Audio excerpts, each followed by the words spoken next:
पिछले 2 दिन से इस बात पे बहस कर रहे हैं पूरे सामाजिक न्याय के विभिन्न संदर्भों पे। उसपे बहुत व्यापक स्तर पे जो चर्चा हुई है, उस चर्चा को पूरा तो नहीं मैं सुन पाया, कुछ-कुछ करके जो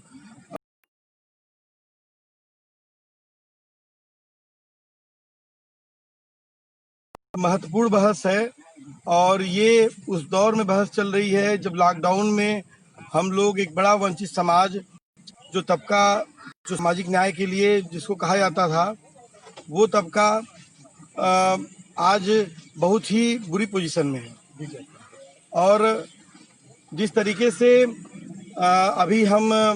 बात करने जा रहे हैं जो सामाजिक न्याय की, और सामाजिक न्याय में मेरी बात हुई थी रिंकू भाई से जब पूरे संदर्भ पे यहाँ पर इस संदर्भ पे जब बात हुई थी मेरी रिंकू भाई से, तो वो बात हुई थी मजदूर पे, किसान पे। मैं बोलना भी इसी पे संदर्भ पे चाहता था, लेकिन सामाजिक न्याय का एक बड़ा संदर्भ जो सेकुलरिज्म के पॉइंट ऑफ व्यू से आता है, वो एक बड़ा संदर्भ कई बार खड़ा हो जाता है। और जिस पर एक बात बहस भी रही है कि कहीं ये जो सामाजिक न्याय हिंदू सामाजिक न्याय के रूप में रूपांतरित ना हो जाए। जैसे हमारे यहाँ सर्वधर्म संभाव, हिंदू की जो उसके सहने की क्षमता पर निर्भर रहता है कि अल्पसंख्यक की क्या स्थिति होगी, ठीक उसी तरह सामाजिक न्याय में भी जो है ये डायमेंशन कई बार आता है। और पिछले दिनों हमारे साथी गुफरान भाई ने इस पूरे कार्यक्रम के आयोजकों पर उन्होंने एक गुजारिश भी किया था, एक अपना खेद भी प्रकट किया था कि इसमें पूरे जो श्रृंखला बातचीत की हुई चल रही है, इसमें अल्पसंख्यक और महिला को स्थान नहीं है। तो मुझे लगता है कि आने वाले संदर्भों में जब भी हम लोग बात करें तो अल्पसंख्यक और महिला को स्थान देने की पूरी कोशिश करें, क्योंकि जो सामाजिक न्याय का संदर्भ बनता है उसमें दलित, आदिवासी, पिछड़ा, अल्पसंख्यक, महिला, ये तमाम संदर्भ मिल करके सामाजिक न्याय की जो वंचित समाज की राजनीति है उसका एक बड़ा संदर्भ बनता है। अब यहाँ पर जब हम लोग बात कर रहे हैं तो मैं मजदूर के सवाल पर, जो किसान जो लॉकडाउन में इस समय भारत में जो फंसा हुआ है उसके सवाल पर हम लोग बात करेंगे। लेकिन इसमें हम लोग अभी जो एक बात करने की कोशिश करेंगे कि अभी मैं एक गांव से आ रहे हैं, उमेश भाई हमारे साथी हैं, अभी बाकीलाल भाई, विनोद भाई, अवधेश भाई के साथ हम लोग गए थे उस गाँव में। और पिछले 2 दिनों में लगातार उत्तर प्रदेश में आप लोगों ने देखा होगा कि दलित मुस्लिम क्लासेस जगह जगह पे आ रहे थे। अभी हमारे प्रतापगढ़ में भी ऐसा था, तो वहाँ पर हमारे इसरार भाई एक हैं, उन्होंने वहाँ पर एक दोनों पक्षों में बातचीत करने की हम लोग कोशिश किए हैं, वहाँ पर किस मामला ना बढ़े। लेकिन जौनपुर में और अभी आजमगढ़ में जो दलित मुस्लिम क्लैश हुआ है, उसमें जब हम लोग अभी वहाँ से आ रहे हैं तो वहाँ पर जो दलित पक्ष था और जो मुस्लिम पक्ष है, दोनों के बातचीत में अगर देखा जाए तो इस गवर्नमेंट में दलित का भी उतना पीड़ित है, मुसलमान भी उतना पीड़ित है। लेकिन जो एक वहाँ पर एक व्यक्ति में हमें मिले, लालू उनका नाम था, उनका कहना था कि 3 साल का लड़का भी जो है आकर के हमारे 70 साल के बुजुर्ग पे हाथ रख के कहता है कि चाचा सुनिए। मतलब जो हमारा सामंती अप्रोच है वो हम लोग कई बार इस बात में देखते हुए, हम खुद हैं डिप्राइव्ड सेक्शन के लोग, डिप्राइव्ड क्लास के लोग, अंदर का जो सामंती तत्व है वो कई बार हम पिछड़ा दलित के ऊपर करता है, दलित आदिवासी पे करता है, मुसलमान दलित पे करता है। मतलब कि और देखा जाए तो बड़े पैमाने पर जो मॉब लिंचिंग की भी घटनाओं में देखा जाए तो दलित और मुस्लिम के साथ हो रहा है। लेकिन वहीं पर देखिए कि इन दोनों घटनाओं में, चाहे जौनपुर की घटना हुई चाहे आजमगढ़ की घटना हुई, दोनों घटनाओं में एनएसए लगाया गया, और दोनों घटनाओं में एनएसए लगाया गया। और एनएसए इसके पहले अगर देखा जाए तो राष्ट्रीय सुरक्षा के लिए खतरा के नाम पे एनएसए इसके पहले चंद्रशेखर के ऊपर लगा था जब सभीपुर वाली घटना हुई थी। उसके बाद भारत बंद जो आंदोलन हुआ था उसमें उपकार बारह विकास मेडन पे लगा था। और अब एनएसए यहाँ पर जो पिछले दिनों दलित मुस्लिम क्लैशेज हो रहा है उसमें लग रहा है। तो मतलब ये क्या है कि हमारे यहाँ का जो हमारा जो 27 साल का जो पूरा सामाजिक न्याय था वो इस बात को बता ही नहीं पाया है कि दलित, ओबीसी, मुस्लिम, आदिवासी, महिला, इसके जो जो सोशो पॉलिटिकल जो इसके जो हक हुकूक का जो सवाल है उसको भी बता ही नहीं पा रहा है, और उसको समझा भी नहीं पाया है कि अगर कोई वो गांव में, अब जैसे कि प्रवासी मजदूर बड़े पैमाने पे आ रहा है गांव में। अब क्या है कि जब बाहर से प्रवासी मजदूर आज जो मुस्लिम तबके के लोग बम्बई रहते हैं, और जो यहाँ के जो दलित तबके के लोग हैं दिल्ली मुंबई तमाम जगहों पर रहते हैं। अब यहाँ पर जो घटना हुई उसमें मुस्लिम पक्ष के जो लड़के थे वो गांव में आए थे, और दलित पक्ष के जो लोग थे वो मनरेगा में नौकरी थे, उनके बीच में मनरेगा को लेकर बातचीत हुई। और फिर ये रहा कि गांव में यहाँ नहीं घूमो वहाँ नहीं घूमो, और एक बड़ा जो तबका था जो सामंत तबका था उसने कहा नहीं हम अपनी मर्जी से घूमेंगे, लेकिन उन्होंने कहा नहीं ये हमारा घर है द्वार है। तो जो माइंडसेट बना कि नहीं हमारे जमीन पे बसा है दलित तो हम कहीं पे जा सकते, ये माइंडसेट इस क्लैश का कारण बना। अब हम आते हैं जो सामाजिक न्याय की जो पूरी जो बहस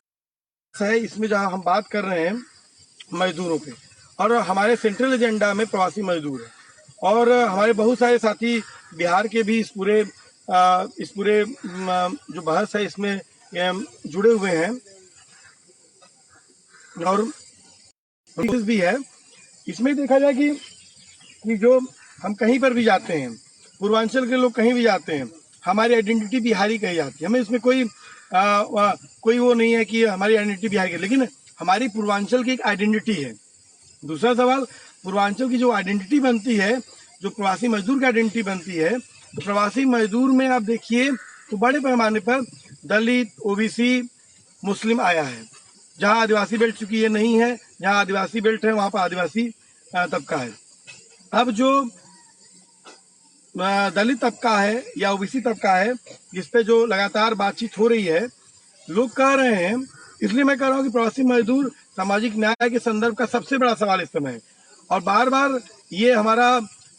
हम लोग को बार बार सवाल भी हम लोग उठाते हैं कि जब भी सामाजिक न्याय का सवाल आता है सिर्फ और सिर्फ उसमें रिजर्वेशन की बात होती है, रिजर्वेशन के बाद कोई बातचीत नहीं होती है। लेकिन जब मजदूर तबके पे बात होती है कि इस मजदूर तबके पे अगर हम स्टडी करते हैं तो देखा जाए तो इसमें जो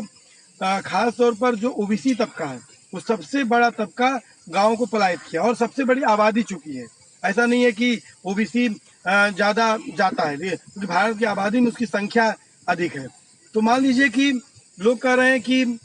ये मजदूर वापस आया। क्यों मजदूर वापस आया? अगर इस देश में ओबीसी की संख्या 53% है, ये जो जनगणना है 1931 की उसके अनुसार, बाद में काका कालेकर रिपोर्ट और बीपी मंडल रिपोर्ट 54% है, और ये जो पूरा का 54% है इसको रिजर्वेशन आपने 27% दिया है, और इसका जो हक है नौकरियों में वो 12% है। तो अगर मान लीजिए कि अगर इस ओबीसी तबके को अगर आपने नौकरियों में हक दिया होता तो क्या इतने बड़े पैमाने पे पलायन होता? नहीं पलायन होता। दूसरा कि जो बीजेपी की पॉलिटिक्स है, जो बहुत सारे लोग बहुत खुश हो रहे हैं कि मजदूर पलायित होके वापस आया है, एक पॉलिटिकल नैरेटिव चेंज हुआ है, लेकिन जमीन पे जाके पॉलिटिकल नैरेटिव नहीं चेंज होता है। क्यों? क्योंकि जो पॉलिटिकल नैरेटिव है, जो बीजेपी का जो लाइन थी, जो उत्तर प्रदेश में खास तौर पर बिहार में देखते हैं कि क्या उनकी स्थिति बनती है भी आगामी चुनाव को लेकर, कि दो को छोड़ सबको जोड़। बीजेपी का कहना था कि 19% यादव ने, 33% नौकरियों पर जो राजनाथ गवर्नमेंट ने जो कोटे पे कोटा जो उन्होंने लाई है, 19% नौकरियों यादव ने 33% नौकरियों पे कब्जा किया है। लेकिन ये बहस कभी नहीं आई कि 53% जो ओबीसी है उसको मात्र 27% रिजर्वेशन है, और मात्र 12% अभी भी वो अब तक नौकरियों में है। दूसरा सवाल ये आता है यहाँ पर कि जब हम बात कर रहे हैं इस बात की कि आखिर में ये जो पिछले दिनों जो सीए आंदोलन हुआ, सीए आंदोलन में लगातार हम देखते हैं, लगातार हम लोग बात करते हैं इस बात की, जो एनआरसी होती है, एनपीआर, उसी समय एनपीआर अमित शाह कहते हैं, बाद में सीए की बात आती है। तो एनआरसी में जब आता है असम का डेटा, तो उसमें बड़ा डेटा जो आता है वो सबसे बड़ा डेटा महिलाओं और बच्चों का आता है। उसके बाद जो 6 लाख का डेटा आता है वो आदिवासियों का आता है। उसके बाद संख्या मुसलमानों की आती है। और ये बात को हम बार बार कहने की कोशिश करते हैं कि नहीं, ये जो तबका है ओबीसी का और ये दलित का, ये आने वाले दिनों में जो नागरिकता के नाम पर भारत में बहस होने जा रही है, इसके निशाने पे है। जो तलवार मुसलमान पे लटकी हुई है वो तलवार ओबीसी, दलित और आदिवासी पर भी लटकी हुई है। लेकिन इस बात को लेकर कोई सहमति या कोई उस आंदोलन में जितना बड़ा हमला था, उस आंदोलन में जितना बड़े रूप में मुस्लिम समुदाय जो कि उसको कहा जा रहा था वो डर गया, और 370 के बाद बाबरी मस्जिद विध्वंस के बाद, लेकिन वो संविधान को लेकर खड़ा हुआ। शायद इसके पहले मुझे लगता है कि आदिवासी समाज भी संविधान को लेकर कभी नहीं खड़ा हुआ, और इसके पहले भी अगर दलित कमेटी का भी अगर देखा जाए तो दलित कमेटी में जो अंडरकरेंट जो बहस रहती है कि अम्बेडकर जी चूंकि उस जाति के थे, उस वर्ग के थे, इसलिए वो दलित कम्युनिटी के साथ वो इमोशन बनता है। लेकिन मुसलमान ने पहली बार पॉलिटिकल उसका जो जिसको कहा जाता है कि मुस्लिम पॉलिटिकल नहीं है, डेमोक्रेटिक वैल्यूज में उसमें उसका वो नहीं है, उसकी कॉन्स्टिट्यूशनल समझदारी नहीं है, उसने बहुत टेक्टिकली संविधान को लेकर खड़ा हुआ। लेकिन उस समय जो जरूरत इस बात की थी कि जिस दलित समुदाय को खड़ा होने की, वो नहीं खड़ा हुआ। ओबीसी के अंदर जो समझदारी थी उसके ऊपर जो हमला था उसमें वो नहीं खड़ा हुआ। लेकिन आज जो चूंकि मैं बात करते हुए इसलिए वे सिर्फ प्रॉब्लम की बात नहीं करेंगे, हम कोशिश ये भी करेंगे कि इसकी जो प्रवासी मजदूर आया है, और बहुत बड़ी संख्या में प्रवासी मजदूर, जैसे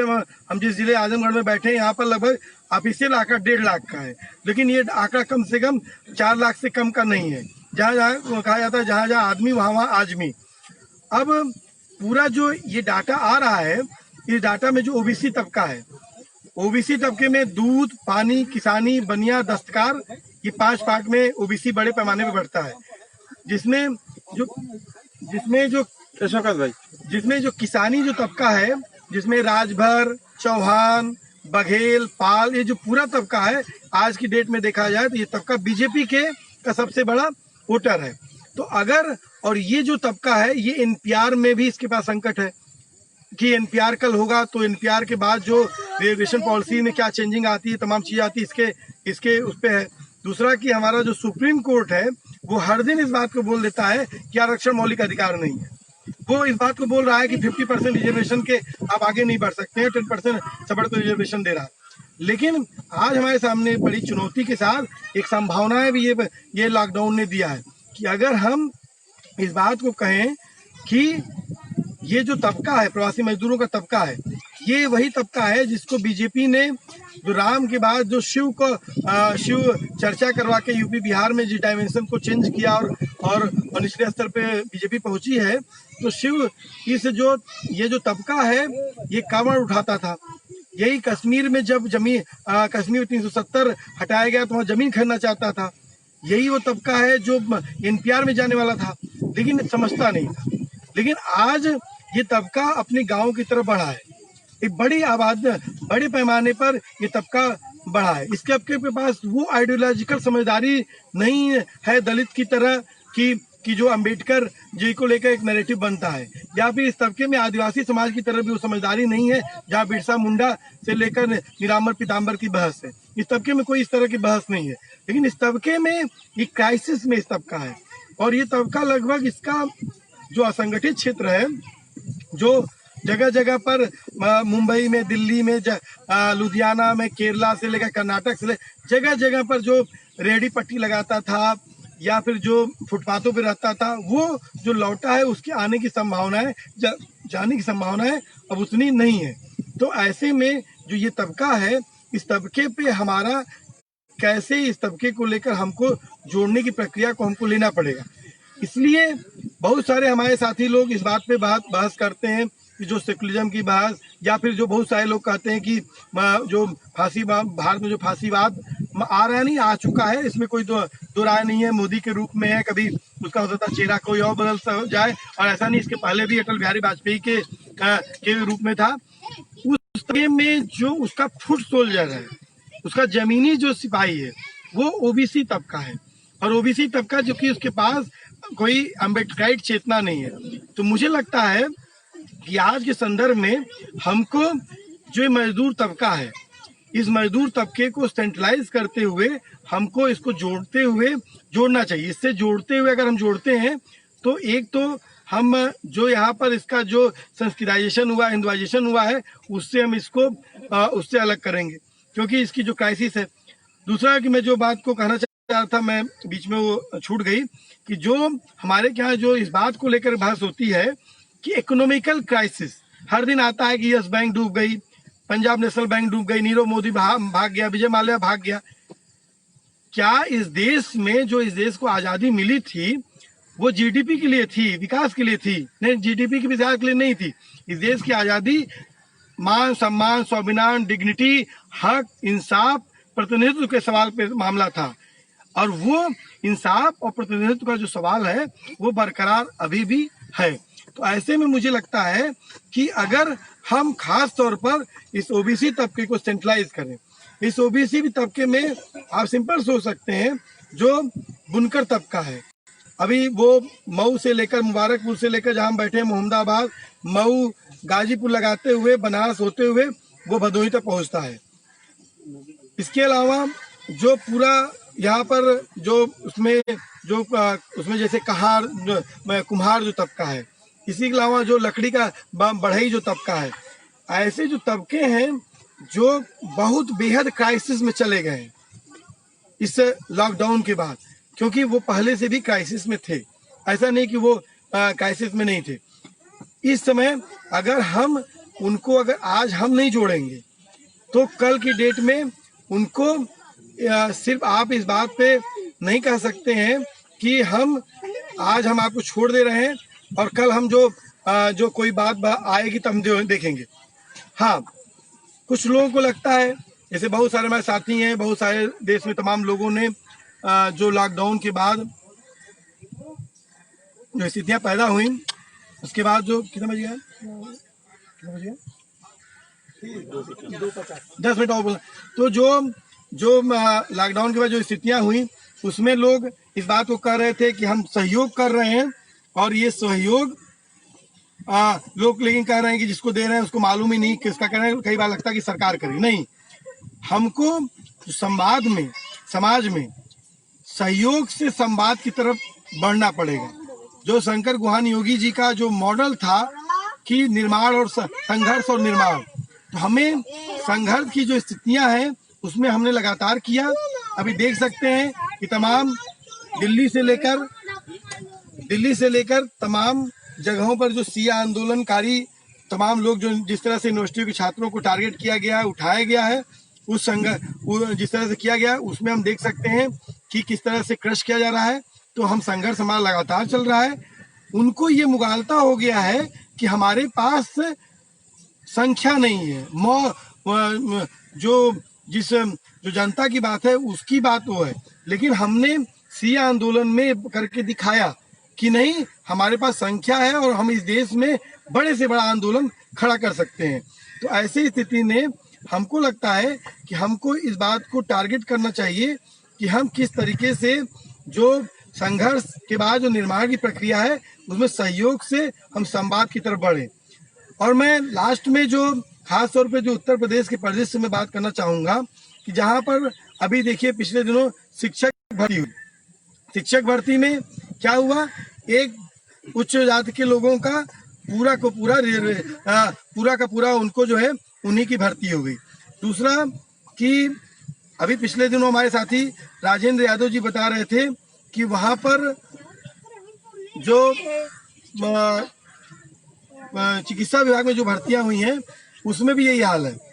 परिवहन में जो भर्तियां हुई हैं उसमें भी यही हाल है। तो हमको लगता है कि जो सामाजिक न्याय के जो संदर्भों में हम बात कर रहे हैं